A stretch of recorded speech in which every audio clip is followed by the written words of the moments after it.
I guess this is something that I realized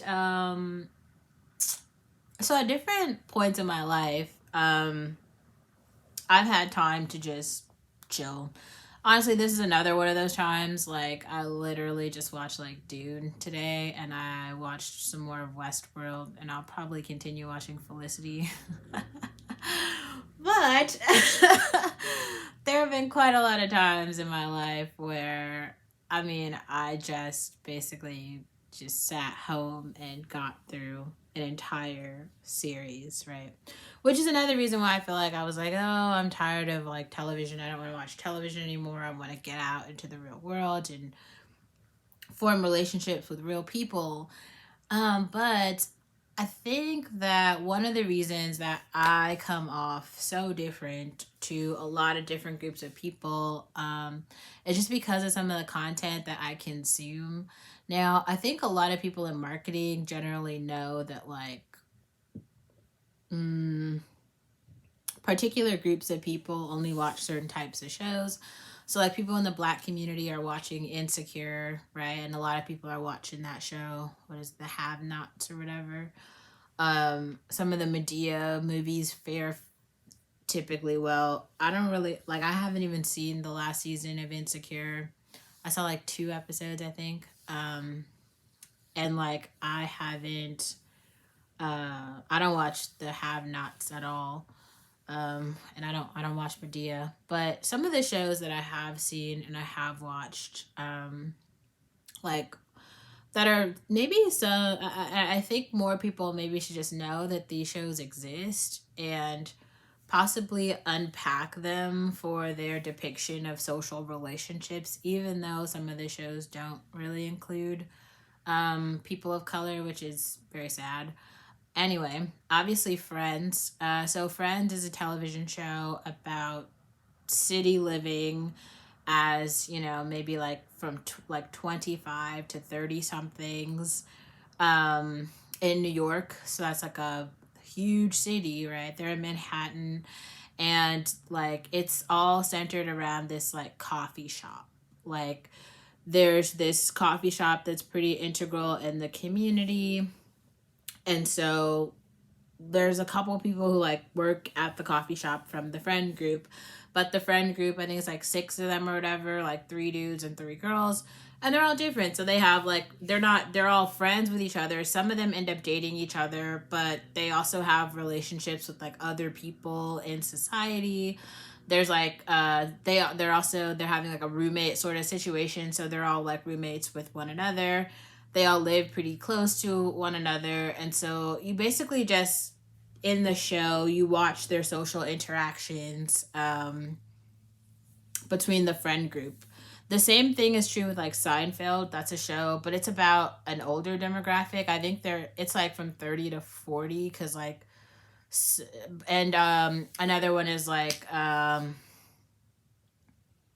man, what is that one called? I actually really enjoy that show. Frasier.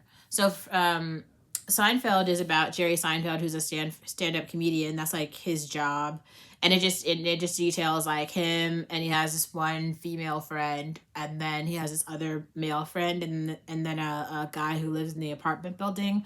So it's just him going throughout his daily life and how he communicates back and forth with like those 3 people basically, and like some of his family members, and not even really, but just like, going to holiday parties, and then other things that happen in his day. It's like the nuance of being a 30 something year old adult.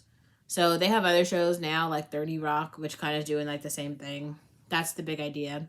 And then one of the shows though that has really helped me understand like human society or like adults, because like I thought I wanted to be a physician for a long time. I still haven't crossed it off of the table, but like House MD is a show about this internal medicine physician, Dr. Gregory House. He basically takes specialized cases that other departments are unable to solve, and he has like a team of his, to get on his team is like very very competitive, And so he has like really, really awesome doctors who are working under him in internal medicine, and they're taking cases that other people can't solve. So they have to kind of do this like detective work to figure out what's really going on with the patient. And his whole thing is like everybody lies. And House is just kind of like a narcissist, and he's just like a pessimist, and he's an asshole in all the ways.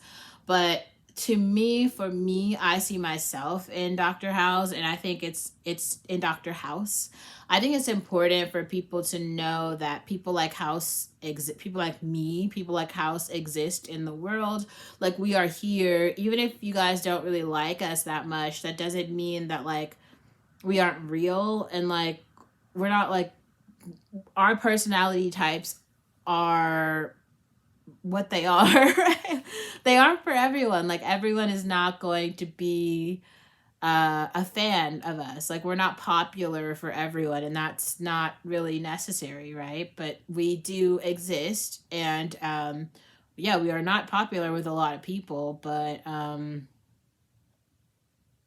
we are here. And you like, if you don't know how to deal with people like us, that's a skill that you might want to figure out learning, because more and more people are born every day, and some of them are like us. So like, that's just a part of living in society. So knowing how to deal with people who have personality types that aren't like yours, and that aren't quote unquote normal. um anyway, okay, so then I really am happy I actually came across the show Felicity this year, which is about a girl. She's a very like type A girl who was admitted to Stanford and was on this really linear path to go to Stanford and become a physician. She comes from like a pretty upper middle class family. I think she grew up in like San Diego. And she basically had a very sheltered high school experience. She had like one friend, and she didn't really have any relationships in high school. So she was a very like mysterious type of girl. Like, people didn't really know much about her. Maybe like a girl next door kind of. Anyway, so she figures out like on graduation day that this guy that she's had a crush on for a very long time is going to school in New York. He's going to NYU, and she applied to NYU and she was accepted to NYU, but she declined because she was going to go to Stanford. But at the last minute, she figured out like he's going to NYU, and she decides, you know what? I'm basically going to follow this guy to NYU.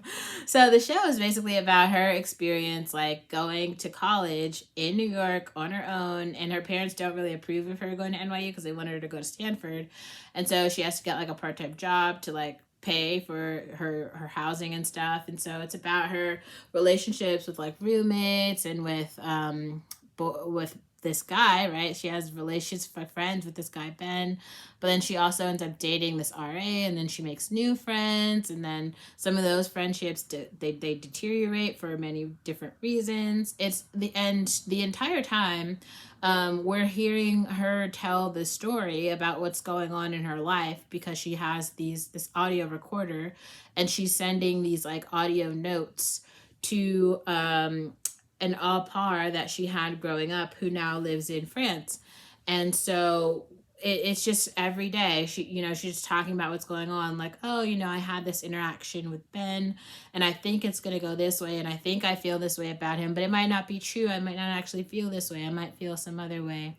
And yeah, I think that show might be a really great like coming of age story. I feel like maybe YouTube is doing that now for some for some girls, but I think maybe we might need more examples of Black girls who are doing this, and not so much of like a self-care blog, but more of a like, what is actually going on in my life blog. Because maybe I'll do that. I guess I could. I have a somewhat, I'm just joking, I have a very interesting life. Some things I just feel shameful about saying them on the internet, because some of you guys are totally judging me. Like, come on, I told the story about how the only reason I literally left a data science team just because I thought I was going to fuck Matt. That's so sad. That's ridiculous. Don't do that. That's bad life advice. Don't be like me. But that is also something I did. Nah.